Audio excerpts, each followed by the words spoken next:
Bakit nagtatayo sila ng tolda? Kasi ang mga malalakbay po sa kapanahon na yun ay nagpapahinga.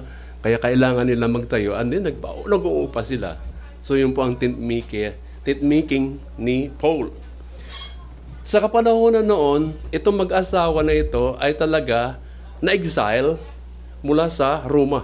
Galing sila sa Italy. Kaya nga, sa panahon ng Roma, ay ang mga Hudiyo ay pinalayas na sa Roma. Kaya sila napilitan na pumunta ng Corinth. Ito ngayon, nagkita sila ni Pablo. At kasalukuyan, parehas ang kanilang trabaho. Mga tent making. Nagti-tent maker sila, no? Now, pamagatan po natin, building a godly family. O kailangan natin ngayon kasalukuyan, ang mga pamilya, ibinibuild up natin na maka-Diyos na pamilya. Kailangan po ng ating bansa na maka-Diyos na pamilya. Amen. Hindi na ba napapansin, a family is the smallest unit of society. Kung ano ang ating lipunan sa barangay, yan po ang nakikita natin how they grow about family. Kung ano ang ating syudad, Nuevo at sa Kapasinaye, yan ang pamilya nagtatatag kung ano ang hitsura ng syudad Nuevo sa mga tao. Kung ano rin kabuuan ng ating bansa, binubuo po yan ng pamilya. Amen. Na nakikita natin, sobra po ang ating bansang Pilipinas, talaga ay narorowin na, nasisira na ang totoong pamilya. Amen? Natutuwa ako sa mga kasabihan na nalalaman kong kabataan, di ba? Yung, anong tawag doon? Yung, a family prays together, stays together. Maganda po yun. Sa ganoon mga kasabihan na yun.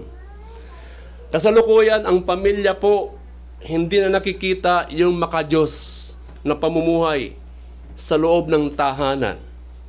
Magkaiba po yung house at saka home. Ang home, yun talagang totoong nakatira, na tahanan. Yung house, building lang yun.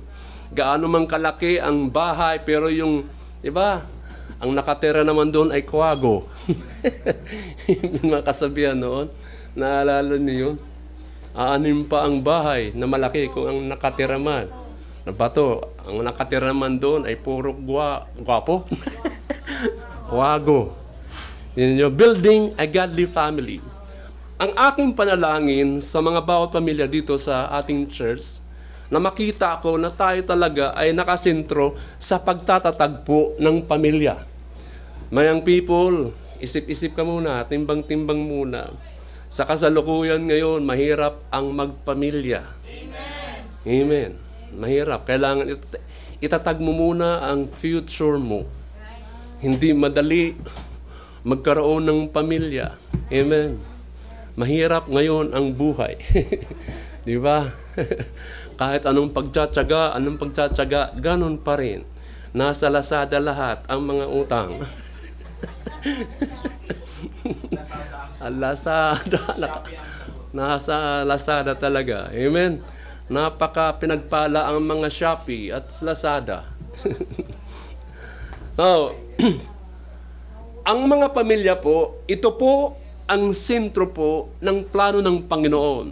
Simula pa sa Garden of Eden, itinatag po ng Diyos ang family. Maraming mga mensahe na kailangan ipaliwanag doon. Bakit po ginawa ang babae? Dahil kailangan ng lalaki ng helper. Yung salitang helper, ibig sabihin, kung hindi kaya ng lalaki mag-isa. That's why He created the woman. Bagamat ang tawag na helper, hindi po yung katulong.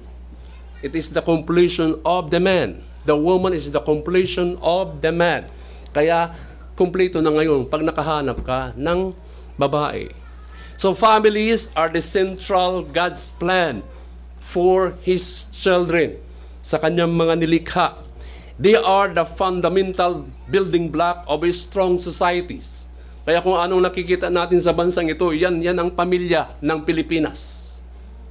Kung pupunta ka sa Switzerland, nangangailangan sila na citizen ka doon. Tutulungan ka in 1 year na libre lahat sa gastos sa kanila. Dahil ang Switzerland na mga bansa ay kakaliit na populasyon. Naghihikayat sila na pumunta doon. Libre lahat in 1 year. Pero kasi i-adjust ka doon. Ilang nalalaman ko. I-adjust ka doon sa pamumuhay. Pagkatapos ng 1 year, magsarili ka na.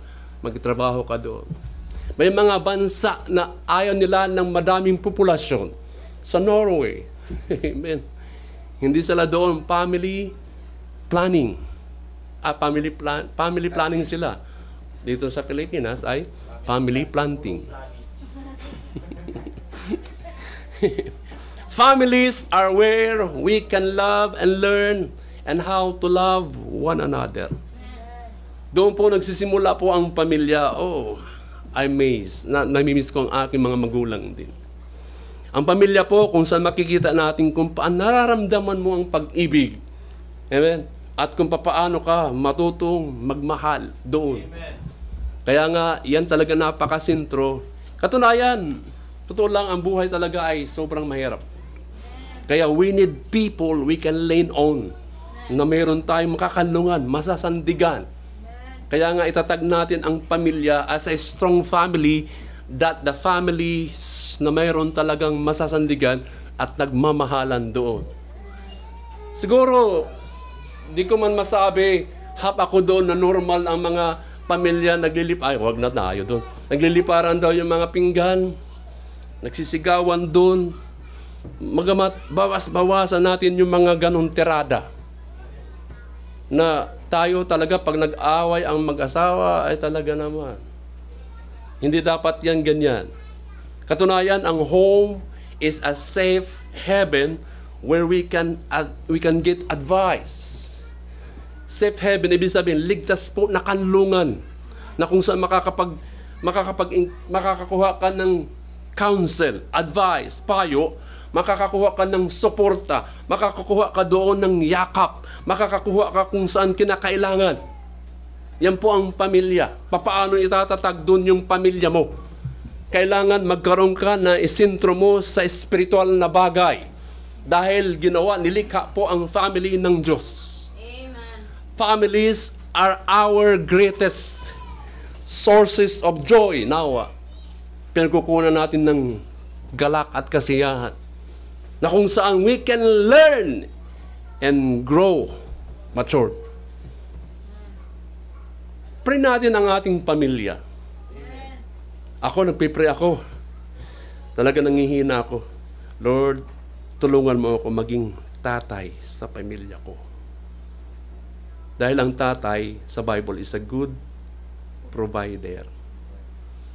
Pag nadadali na ako ng misis ko, tahimik ako.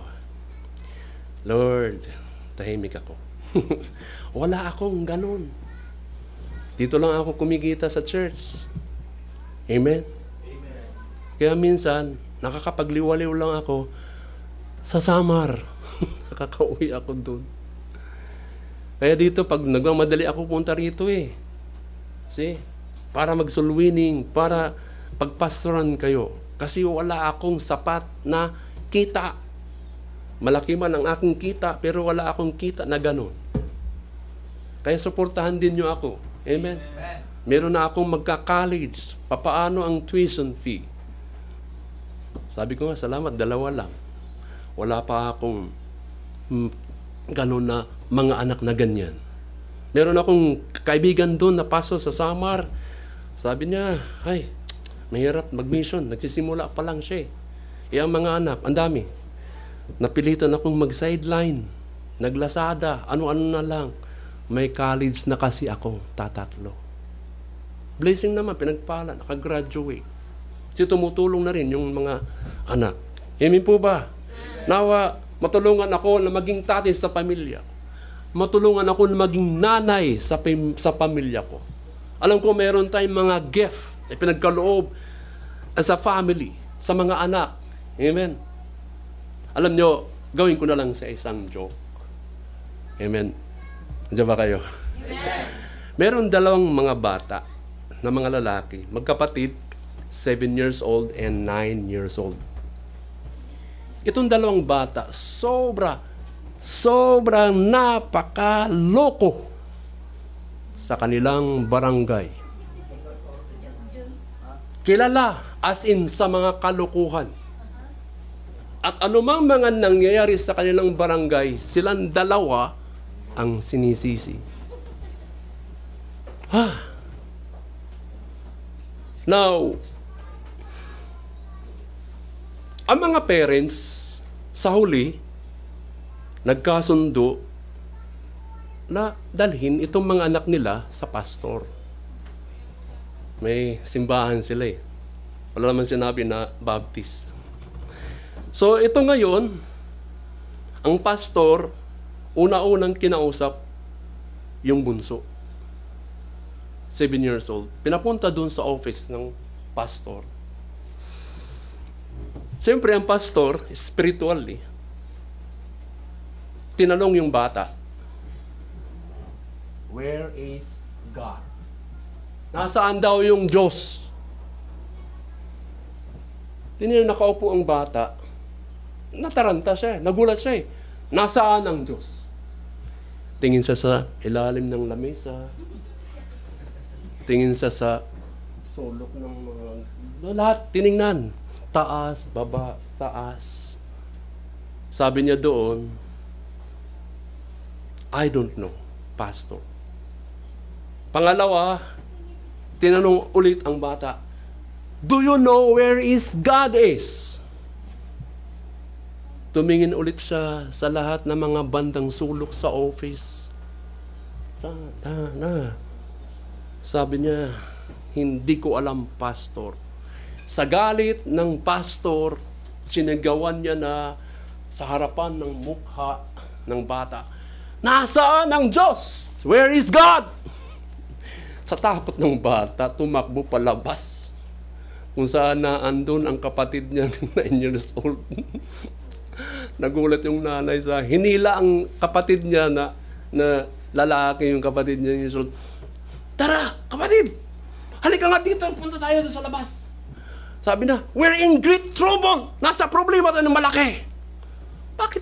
Ano mag-ibig mong sabihin? Tinatanong sa akin ng pastor na kung nasaan ang Diyos. Iniisip ng pastor na tayo may kasalanan sa ginawa. Malukong talaga din. Di alam. Wag naman na tayong ganun eh. Na ating mga anak na ganyan, wala nalalaman. Kaya nga, pag-pray natin sa ating mga Sunday schooler. Amen?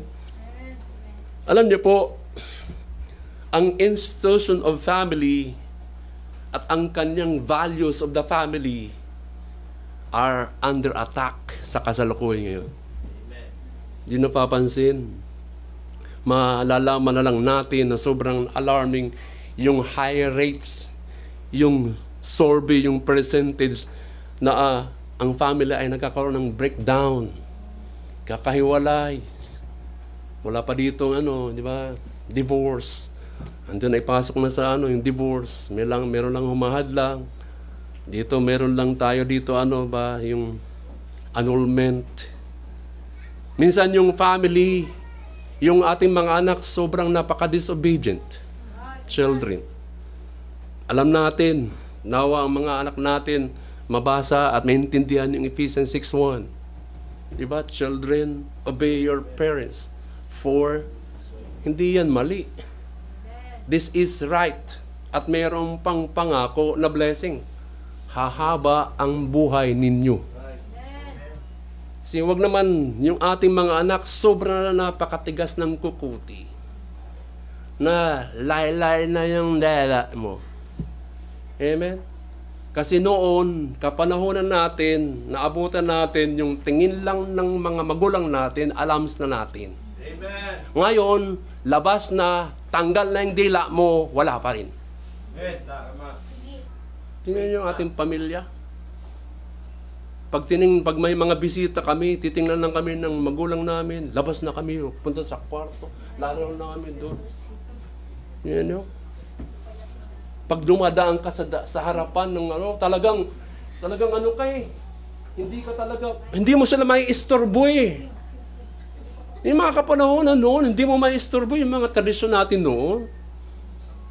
pag pinagalitan ka talaga, paluluhurin ka eh. See? Padidipahin ka eh, ngangawit ka na eh. Yung palo ng walis at saka sinturon, lalapat yan sa paa. Talaga lang naman. Ngayon, paluin mo man. Ano pa? Ay, nako. Kaya magpapamilya ka pa ba? Balang araw na ikaw suwael na anak, mararanasan mo pag nagkapamilya ka. Hindi namin ko kayo dinidiscourage. Yan ang realidad.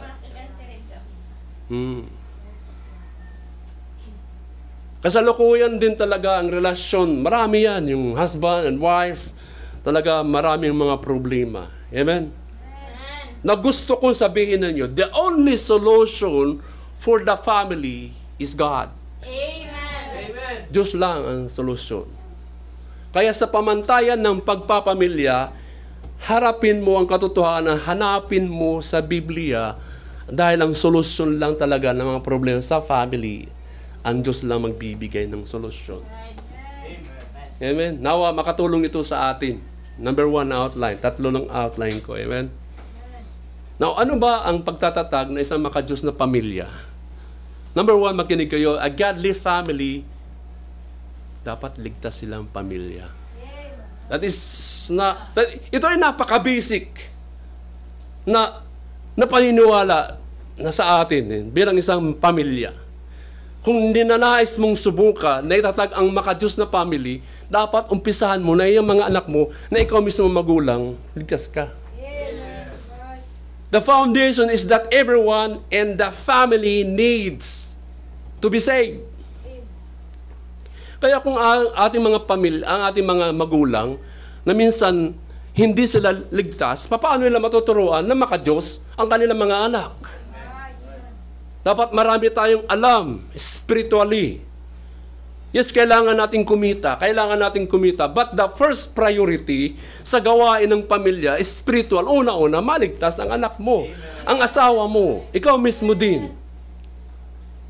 You cannot raise a godly, neither can you face the pressures of life without God. At kailangan mo silang turuan ang inyong mga anak na makakilala para maitatag ninyo po ang inyong pamilya na spiritual talaga na andon, patnubay ng Panginoon. Kung ang asawa mo hindi ligtas, ikaw ay ligtas, magpakita ka ng totoong patutuo sa asawa mo para makuha mo yung kanilang loob. Mahirap po ang unbeliever na asawa mo while ikaw ay isang believer. Nasa sayo yung bertud na kung saan madala mo, may primo ng asawa mo, masave. Meron isang mag-asawa, palagi niya pinagpiprayan ka ng asawa na lalaki pag-aalis ng trabaho. Naalis na ako, di ba? Bike sa yung motor, papunta sa trabaho. Pag-aalis, Lord, pinagpipray kong salvation ng aking asawa. Palagi niya, maintain niya yun. Pag-aalis na trabaho, puntang trabaho, kasi hindi naman nagsisimbay. Siya na nagsisimbay. Ang mga anak. One time, nagmotor yung asawa ng lalaki. Biglang umulan, bumuhos. Sumilong siya. Sisilong. Kagabi, para kami mga basang sisiwi. Kaya yung aking medyas, amoy-amoy nyo na lang. Pinahanginan ko lang yun sa tabi-tabi. Sumilong yung tatay. Pag silong niya doon, panahon ng Sunday, nagsisimba ang Baptist Church. Narinig din yung mga awitan. Yung usher, Brad, huwag ka mag-steady dyan. Mababasa ka, pasok. Dito ka sa loob. Pasok siya doon. Naka-helmet pa. Yung bad. And then, nag-aawitan na. Napasama na sa simbahan. Mantakin yun, nakalimutan niya ang trabaho. Kalooban ng Panginoon yun eh. Amen. Dahil sa asawa nag-pray-pray. At that time, na-witnessan. And then, nagsimula sa buhay. Kailangan natin ipanalangin ang ating mga pamilya. Ang ating patutuo, ayusin naman natin para madala mo rin ang mga anak niyo po. Nakakalungkot bilang pastor nun ng ating mga pamilya, watak-watak. Walang alam sa spiritual na bagay. Kaya madali silang maiyaya sa ibang mga simbahan. Amen? Pray for the salvation of your family. Yan ang una at pinaka-basic. A godly family is a saved family. Bring your family here in the church. Dalhin nyo dito. Kasama ka, mga magulang. Dahil una-una, ikaw talagang mismo magbibigay ng halimbawa. Amen. A godly family is a saved family. The first thing you must do is to lead them to Jesus early in life. Amen. Habang mga bata pa yan, hindi pa ang sungay niyan talaga itutusok na sayo. Hirap yun. Sa mga mura pang edad, tulungan natin dalhin dito matutuyan ng read your Bible, pray every day. Madali silang turuan dahil hindi pa yan nagreklamo. Puro lang yan talaga, opo. Makinig! Opo.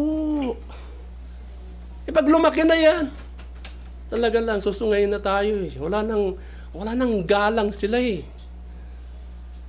Amen? Kaya kung ang pasensya mo ay maigsi,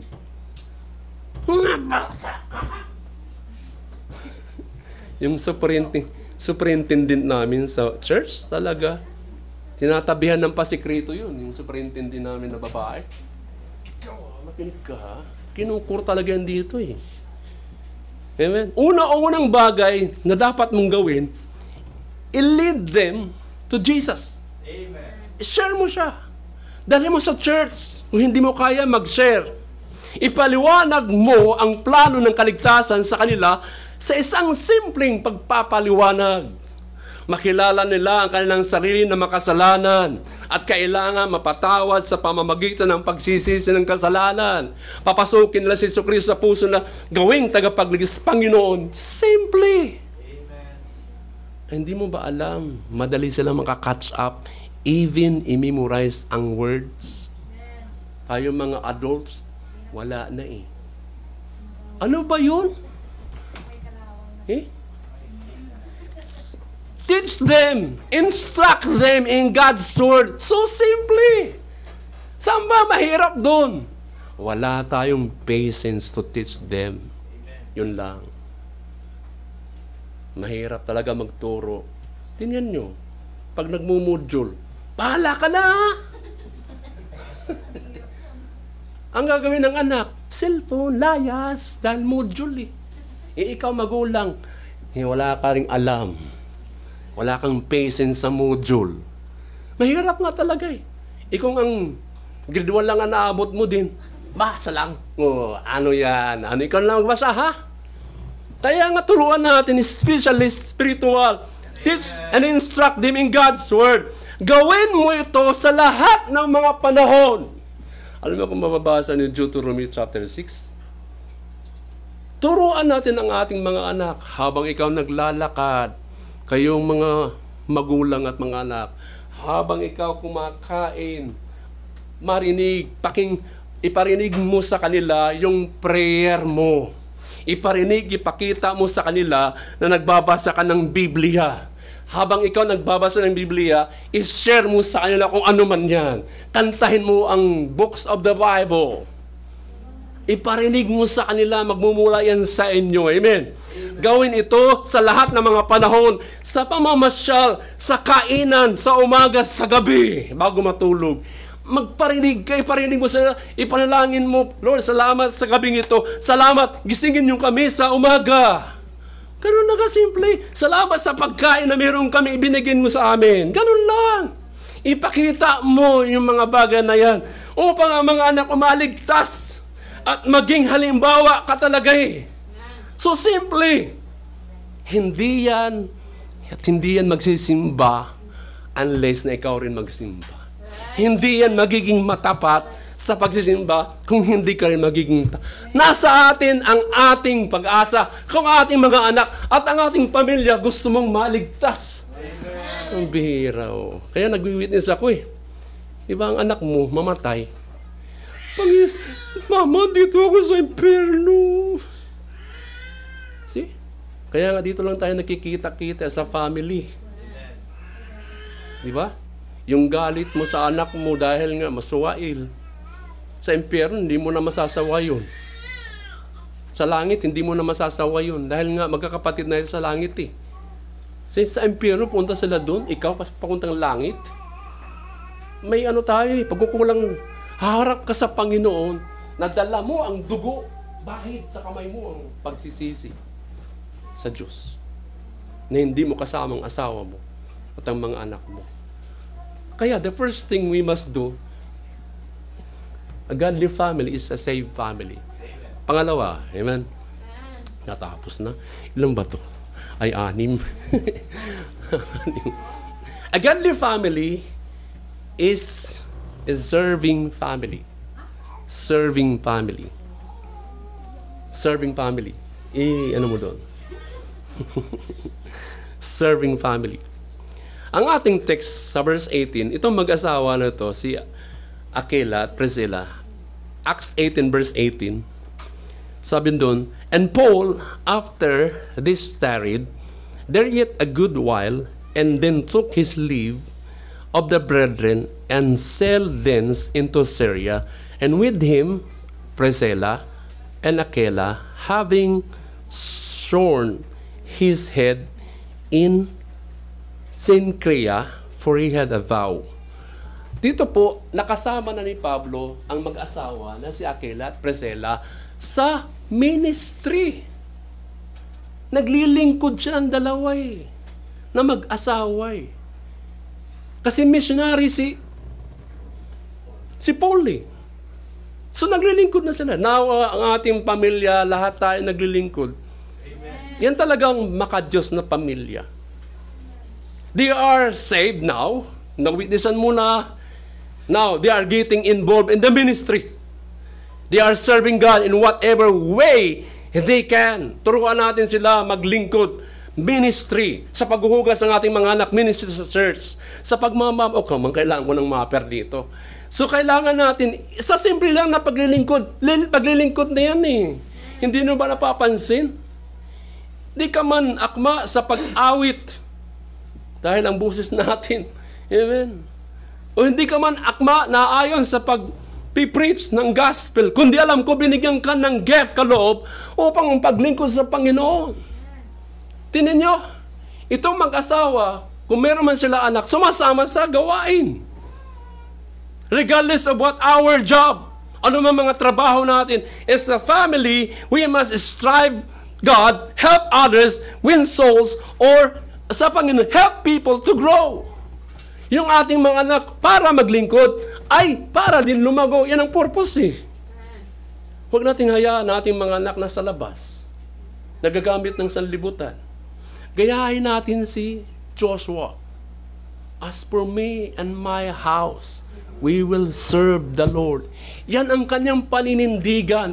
Sabi niya, choose you this day. Kung masama man ang maglingkod sa Panginoon, but as for me and my house, we will serve the Lord. Tingnan niyo ang kanyang prinsipyo ni Joshua. Lahat ng kanyang pamilya maglilingkod sa Panginoon. At bilang mga parents po, we have the responsibility to prepare our children to be worthy and to have a desire to serve God. Amen? Amen. Ang saya. Dito kayo umahawit lahat. Kahit man ng kaiba-iba ang mga tono niya. Amen. Nahihirapan yung pianist na. Ano bang tono ninyo? Minsan bumabagyo. Minsan signal number 1. Minsan may joker. Minsan may seryoso. Family. At least nakikita ng Panginoon na sa family, they are serving the Lord. At yan ang responsibilidad natin mga magulang ng ating mga anak matuto sa paggawa sa ministry. Someday hindi natin alam na hindi ka man full-time ang mga anak mo na gamit ng Diyos. Alam ko, inuulit ko ulit, meron tayong mga plano para sa ating mga anak. Anak, mag-Japayuki ka. Wala na yung Japayuki Mag-abroad ka na lang. Magtapos ka ng ganito. Balang araw, tayo mo kami ng bahay. Pati kotse, ha? Alam ko mayroon tayong mga ambisyon na ganun Pero idinidikit natin yan sa Diyos. Amen. Now once na siya mag-decision to serve the Lord in full time, hindi ka na mapapipigil eh. Sa Panginoon nagamit, blessing po yan eh. Huwag nating sa isipan ng paglilingkod, walang pera yan dyan, anak. Wala yan. Si Pastor, tinan mo, naghihirap nga. Bira, no? Hindi niyo ba alam, blessing po yan, nagagamit ng Panginoon. Huwag natin sayangin na, huwag natin tingnan ang gawain talaga ay wala talagang halaga. May halaga yan, amen. We are a stewards of those children. Ipinagkatiwala ang ating mga anak. Alam niyo, sa college, nag-aaral kami, sabi, may karapatan ka ba sa anak mo? Na anak mo yan? Sabi namin, yes naman, sir. Wala kayong karapatan. Oras na mayroong mga reklamo, gano'n, wala. Oras na maalis talaga, wala kang karapatan. Kaya pinagkatiwalaan sa atin ng Panginoon yan eh. Ibig sabihin, may pananagutan na tayo sa kanila eh. Pag hindi natin tinuruan na sila maligtas at maglingkod sa Panginoon eh. We are stewards, parents of those children. God entrusted them to us and we held accountable for them. One of the blessings that stewardship will be preparing them to serve God. Turuan natin paano maglingkod, paano gumalang ang ating mga anak sa mga pastor at mga preachers at dito sa church. Amen. Minsan sa labas, kaway-kaway, Pastor, good morning. Sis, good morning. See, magbatian naman tayo sa labas. Amen. To serve God together as a family, parents must, sila talaga ang magtitrain. Parents who wish to train up their children in the way they should go must go in the way in which they would have their children go. Kayo na muna mga parents ang dapat makakakitaan yan. Tingnan, paglaki nila, hindi na nga natin napipigilan ang kanilang desisyon. Mag-aasawa na ako. Ha? Aalis na ako. Ha? Saan ka pupunta? Maliligaw. Ha? Ay, naku, Dudong. Alam mo ba ang ginagawa mo, Dong? Pero, it is important that you set the right examples for them. Ikaw mismong magbibigay ng isang halimbawa para sa ating mga anak. Sabi ko nga sa inyo, kung ikaw ay hindi palasimba, asahan mong anak mo, hindi yan magpapalasimba. Kung ikaw hindi palabas ang anak mo tal no read, no write. Ay, no. Tingnan nyo, tayo ang inaasahan yan eh. Sa church especially. Kung ang anak, ang mga magulang ay palainom, asahan mo, mga bisyo yan. Kung anak natin, ang tayo man talaga ay palamura sa bahay, palasigaw sa bahay. Kasi nga, andun ang orientation nila eh. Maniwala kayo hindi. May influensyahan natin. Dahil ang mga anak natin, sila ang nagmimimik sa mga matatanda. Gagayahin nila kung ano nakikita yan. Sa mga pananamit, sa mga kaayusan natin sa bahay. Amen? Amen. Amen. Tawagin natin sila, Aquila at Priscilla, bilang partners kay Apostle Paul. Dito sa gawain, katuwang din ko rin kayo eh. Amen. Kaya nakadepende ako sa inyo eh, as a family. At paano tayo magiging partners ngayon sa gawain? Kasi naging katuwang ni Paul, sina Aquila at Priscilla eh. Nagamit na ngayon sila eh. Ang gagandahan, willing naman sila magpagamit sa gawain ni Pablo. Now, at paano tayo magiging partners sa gawain yun sa ministry? How can we, as a whole family, be involved in the service of God? Now, number one, by active participation in church ministry. Una-una, mag-obserba tayo kung anong mga needs dito. And then, kumuha ka ng gawain sa church. Be involved. Minsan yung mga anak natin, dalhin natin dito para magkaroon ng special number, choir, o kaya fellowship ng mga young people. Pangalawa, witnessing to others. Tulungan natin, ikaw mismo marunong ka mag-witness sa iba mga tao. Amen po ba? Number three, faithful attendance. Tulungan natin ang ating pamilya, ating mga anak, maging faithful in attendance. Pang-apat, supporting mission and church projects Financially. Kung ikaw nagtatights, bigyan natin ang ating mga anak piso, 5 piso, 10, 20 para sila rin maghulog dito sa tithes and offering. Hindi nyo ba alam, sabi ko nga sa inyo, ang pamilya, individual po nagbibigay ng offering. Hindi po ang tatay lang for the whole family. Ito, pamilya na lahat yan. Hindi po. Individual tayo as a family na dapat nagtatights. Ang baon nyo, mga anak, itabi yung tithes. Totoo yan po yun. Amen. Yan, si Luz, stricto yan. Asa na yung ano mo sa mission? Ba? Oo. Amen. Kaya nga mga minamahal, parents have a responsible to their spiritual growth. Serve God with your family. Not only husband, not only wife. Maglingkod lahat. God expects you to involve your family into serving God. Kung nais natin may itatag na makadiyos ang pamilya, dapat tayo naglilingkod. Ang panalangin ko, lahat ng pamilya naglilingkod eh. Amen? Pangatlo, panghuli na.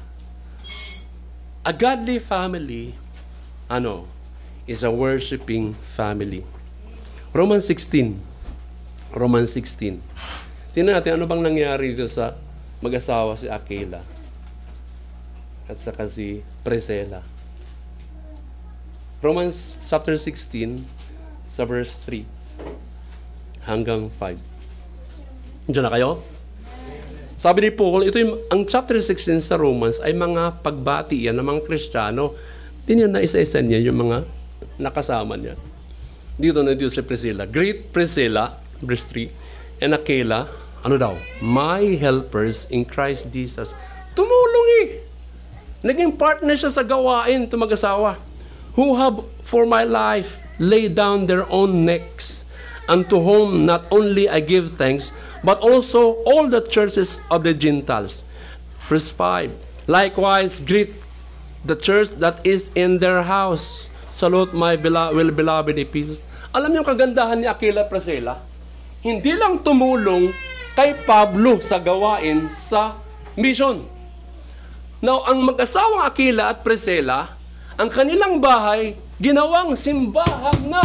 Amen. Di ko alam. Tingnan nyo, pinagpala sila. Naging gawain na ang kanilang bahay, naging worship na doon. Ginamit na. Amen. Now, si Aquila and Priscilla, and a church going on in their house. Meron ng worship doon. They had worship happening in their home. Ay, mga kapatid. Alam mo nga, nagpipring nga ako eh. Di naman kayo nakakati ng prayer meeting. Nag-schedule tayo ng prayer meeting sa inyo. O doon kina sister na gano'n. Gabi. Diba? Prayer meeting tayo doon. Kung sino lang atin, kung sino lang available, at least kayong pamilya na pipray tayo doon. Kahit man lang yan kape-kape o mas maganda hapunan. Katapos ng gabi na yon, o doon naman next na lang doon sa prayer meeting. Pero hindi naman yan for all time. Gagawin natin. Amen? A godly family is a worshiping family. Come on, prayer ko din to. Kailangan ang mga magulang mag-spend time ng prayer. Hindi nyo ba alam ang prayer is a worship? Marunong ba kayo mag-pray? Spend time in prayer, worship, and devotion as a family. See? Kaya nga mga minamahal, napakahalaga ang worship. Your home is your first church. Yung tahanan nyo po, yan ang unang simbahan ninyo. Kung paano kayo matututo mag-worship dito na sa church. Kasi araw-araw, oras-oras, pwede kayo mag-worship. Amen? Our highest priority is our own homes. Amen? Is our own homes worshiping God. Ipakita niyo mga magulang na kayo ay makadiyos, ginagawa ninyo ito, mga basic na paraan upang makita ang inyong mga anak na ganyan ka nga eh. Baptist ka pa naman daw eh. Have a daily family prayers. Daily family prayers. Ako, nagpipray kami. Magabi. Pray muna tayo. Pray muna tayo. Minsan, sige papa. Ano? Pinaupo ko si Kai. Amen? If you want to raise a godly family, read the Bible. Amen. Magbasa ng Bible.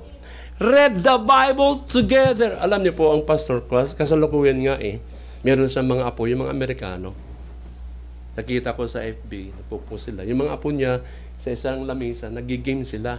Yung mga games, minsan, memorables, minsan may mga cards, ganon. Nag-games. May consequences yung kanyang laro. O, pre ka. O kaya, memorize. Memory verse. See? Yan ang kanilang Naandun yung spiritual na pag tuturo pa sa kanila. Read the Bible together. Explain what you read to your children. Intercede together. Pray together. So yun ang worship. The have a family. Prayers. Alam niyo po, ang ating mga anak, kung hindi natin papanalangin ang buhay nila, makita na lang natin sa barangay, sa lipunan. Parang silang dalawang mga anak na sobrang napakaloko. Hinahanap sa atin ang Diyos. Tayo na ang gumawa noon. Tayo ang nagtago daw. Maloko nga Alam nyo, ang susi po upang magtatag ng malaking church is to build a godly homes and godly families. Kasi ang ating church, mga pamilya tayo Para naman sa mga walang asawa. Ang pamilya mo, ito, church. Ang ating pamilya, doon sa flesh, pamilya mo din. Pero gawin mo rin itong pamilya. Kung wala ka pang pamilya, sumali ka muna dito sa church. Tayo ay isang pamilya. Ang pamilya ay siyang kaibuturan ng plano ng Diyos. Amen? Huwag ka muna magmadali.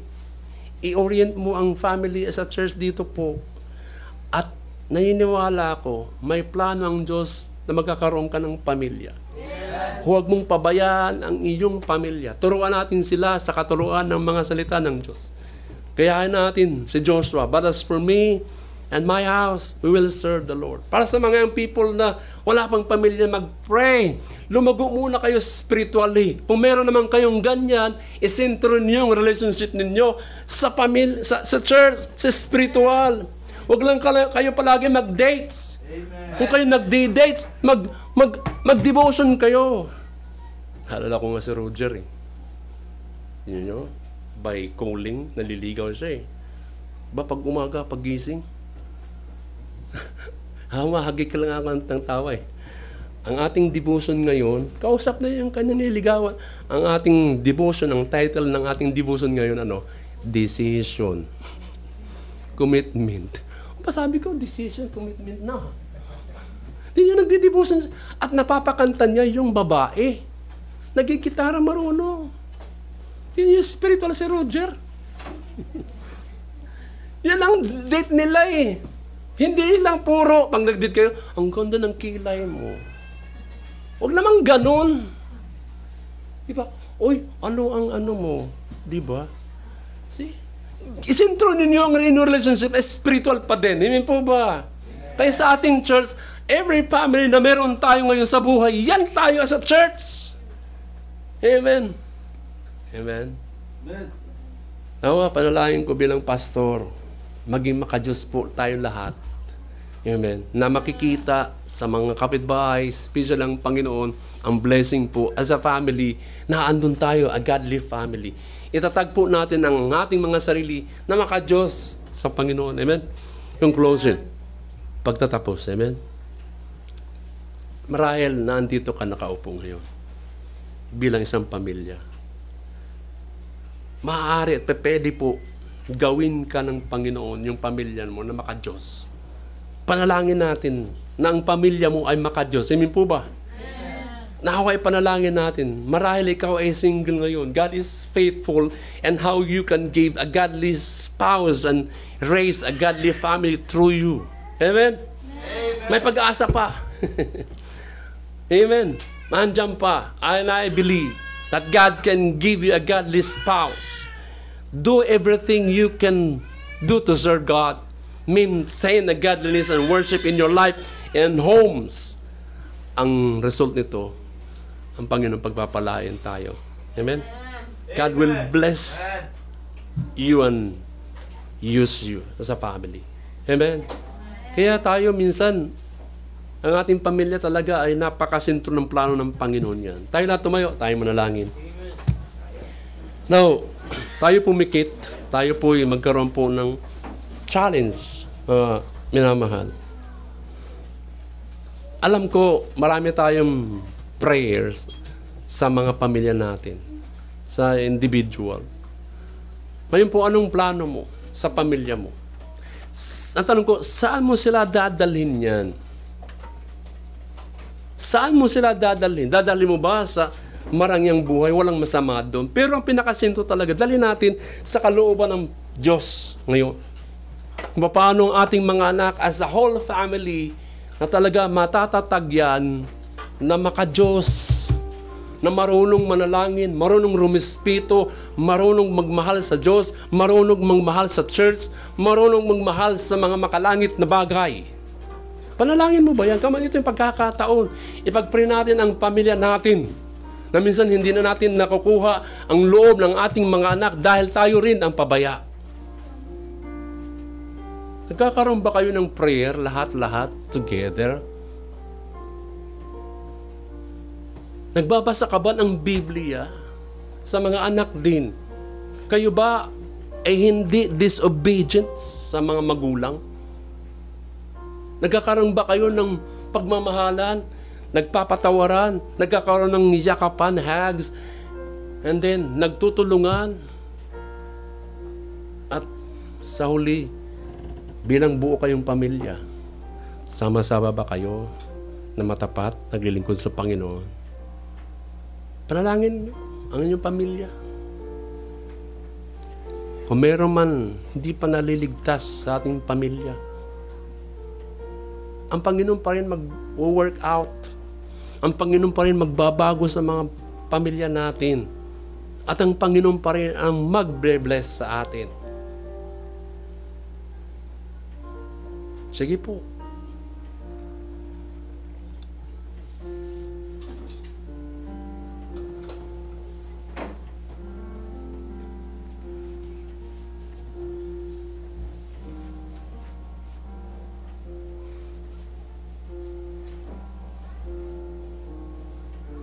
Patuloy tayong manalangin. Dakilang Ama, Ikaw lang po nakakaalam sa bawat pamilya po kung Ikaw po ang nasisintro sa kanilang pamilya. Kung naitatatag ba namin na maka-Diyos ang aming pamilya, O Diyos, ang panalangin po bilang pastor po, na bawat pamilya, bawat mga anak, bawat mga magulang, nanawa ang paglilingkod, ang pananambahan ay nagsisimula sa tahanan. Na kami mga magulang ang siyang magiging isang ehemplo. Na sa whole family na maging matapat at lalo pang lumago. Hiling ko sa bawat pamilya na lahat po ay nalalaman ang kaligtasan. Oh, I pray, yung basic na salvation na matutunan namin upang i-share namin sa aming mga anak. Salamat po sa umagang ito. Salamat po sa nahayag. Sa mga kapatiran na may idinudulog nila sa inyo. O Diyos, anumang mga ambition o prayers na kanilang dinudulong, tulungan niyo po. Tugunin niyo ayon sa iyong kahabagan. Ang kahabagan niyo po, O Diyos, hinihiling namin. Pagpalain mo sila ang bawat pamilya, mag-isang blessings sa kanilang mga kamag-anak, kakapitbahay, sa church. upang ang pangalan niyo po malugod. Lahat ng ito, nilapit ko sa pangalan ng Panginoong Hesus. Amen. Amen. Amen. Maraming salamat. Maraming salamat po. Amen. Okay, so maraming salamat. Tayo mag-closing song. Amen. Halika, Brad.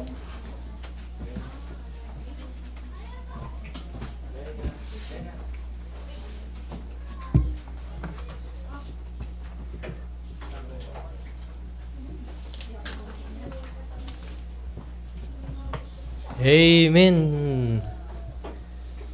Okay na. Amen. Para po sa ating closing song, awitin po natin ang page 163, I Know Who Holds Tomorrow.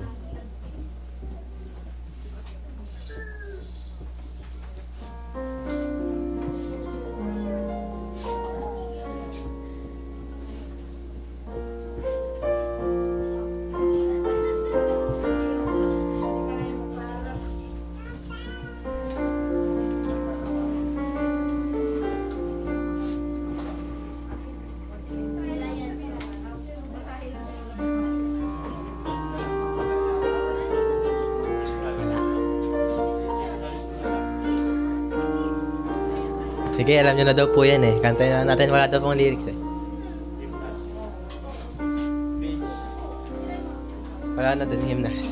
Page 163.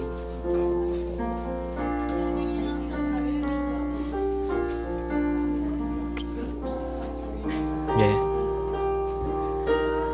163, I know who holds tomorrow. Verse 1, all together, ready, sing. I don't know